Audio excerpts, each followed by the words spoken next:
Здравствуйте, на телеканале «Новый век» программа «Вызов 112», в студии Эльвира Фазлиева. И сегодня мы расскажем, как двое подростков пытались украсть алкоголь и закуску из магазина. А вину свою признаете? Нет. Что-то не я ничего не делаю. Что им теперь за это грозит? Расплата по закону. А сколько вам денег перевели? 1 251 000. В Татарстане вынесли приговор жителю Москвы за мошенничество в крупном размере. И искали всем городом. Отнял у гражданина и угнал. В Нижнекамске задержали подозреваемого в угоне машины у 84-летнего таксиста. Это и не только. Прямо сейчас.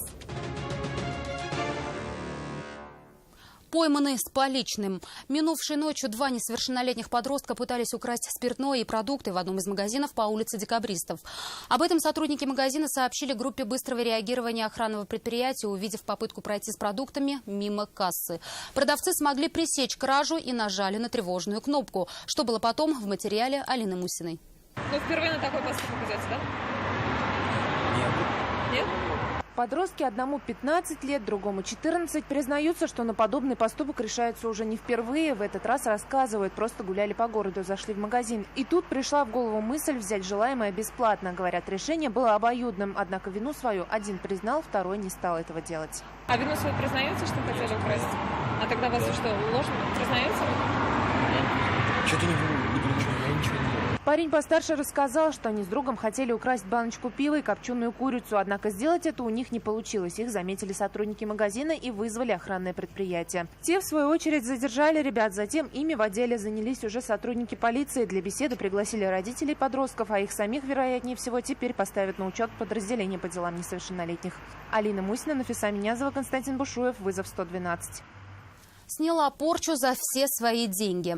41-летняя жительница Альметьевского района стала жертвой мошенницы. Все произошло в селе Новоникольск. Как рассказала потерпевшая, рядом с ее домом незнакомая продавала постельное белье. Решив его купить, она пригласила торговку к себе. Уже в доме незнакомая женщина сообщила, что на жилище наложена порча, и предложила провести обряд ее снятия. Для этого потерпевшая принесла ей все сбережения – 31 000 рублей. Мошенница провела ритуал над деньгами и убрала их в подушку, посоветовав некоторое время их не трогать. После ухода аферистки женщина решила переложить деньги и не обнаружила их. Тогда же она обратилась в полицию. Сейчас стражи порядка устанавливают личность мошенницы. Начала заговаривать, принесите подушку, зашейте, 3 дня спите, потом только, говорит, посмотрите и вытащите. Ну и все, так, потом она так и ушла, я потом резко, видимо, включилась, отошла от этого всего. И начала вот эту подушку, расшвырять уже все, расшвыряла, денег там уже не было. В Бугульме суд вынес приговор жителю Москвы, обманувшему больше чем на 1 200 000 рублей предпринимателей из Татарстана. Последний, поверив сайту о продаже констоваров по выгодным ценам и проверив поставщика, перевел ему крупную сумму, но товара так и не дождался. Оперативники выявили схему, по которой обманывали предпринимателей. Айрат Назипов выяснил детали. Сколько еще таких фирм вам перечислили? Всего 3.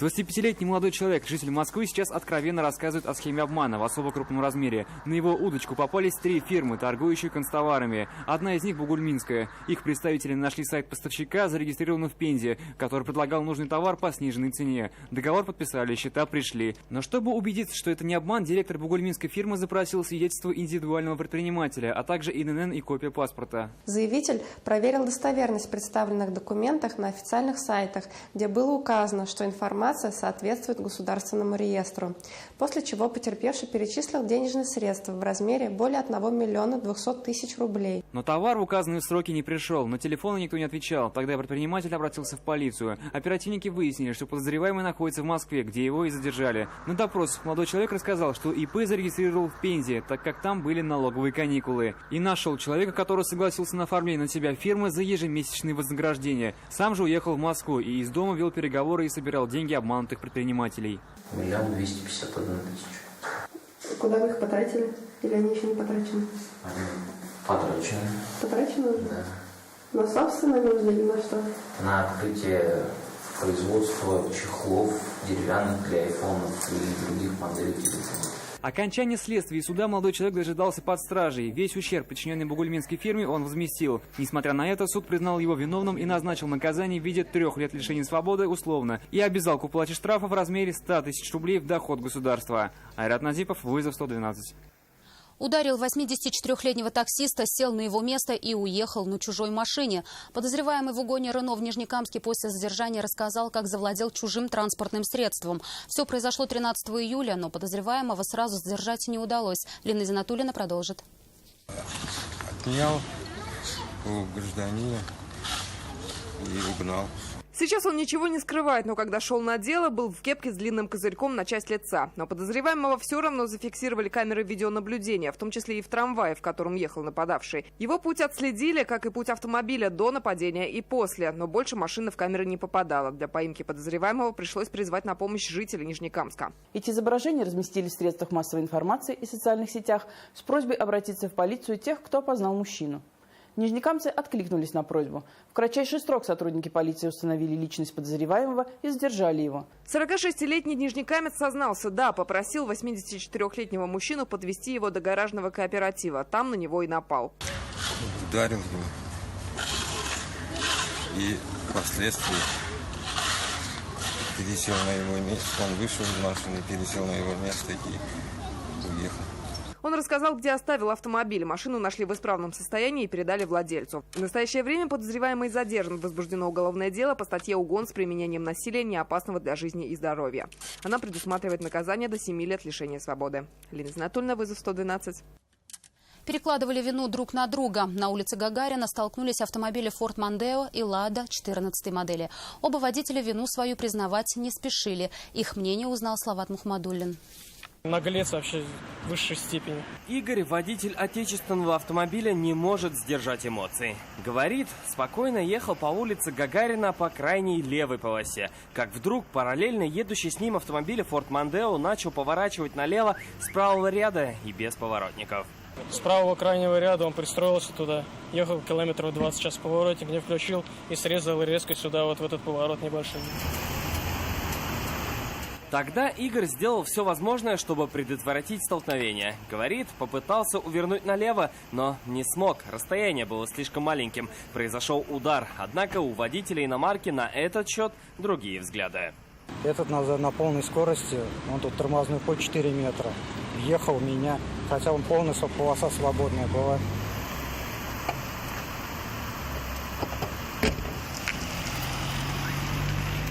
Ильдар, водитель иномарки, считает, что в произошедшем виноват именно водитель отечественной машины. Уверяет, что сам поворотники включал и вину свою не признает. Обоих участников сейчас ждет разбор в ГИБДД, и там уже станет ясно, кто прав, а кто виноват. Слават Мухмадуллин, Нафиса Минязева, Константин Бушуев, вызов 112. 30 рейдов и около 1 миллиона рублей взысканных долгов с начала этого года. Судебные приставы совместно с сотрудниками ГИБДД продолжают ловить нарушителей на дорогах. В целом за один рейд им удается взыскать не менее 50 тысяч рублей. Помогает им в этом техника «Дорожный пристав». Прибор считывает государственный номер, и в случае обнаружения должника он попадает в поле зрения приставов. Подобные мероприятия в городе Казани проводятся регулярно. То есть в связи с этим водителям настоятельно рекомендуется оплачивать административные штрафы вовремя, предусмотренные законом сроки. Полицейские в Казани вытащили из огня 73-летнюю женщину. Экипаж конвойной службы недалеко от дома 13 по улице Епеева почувствовал запах гари. Из окна квартиры, расположенной на первом этаже, выходил столб черного дыма и был слышен женский голос. Для того, чтобы попасть в помещение, сотрудники полиции разбили стекла. В сильно задымленной комнате на полу лежала пожилая женщина, которая находилась в бессознательном состоянии.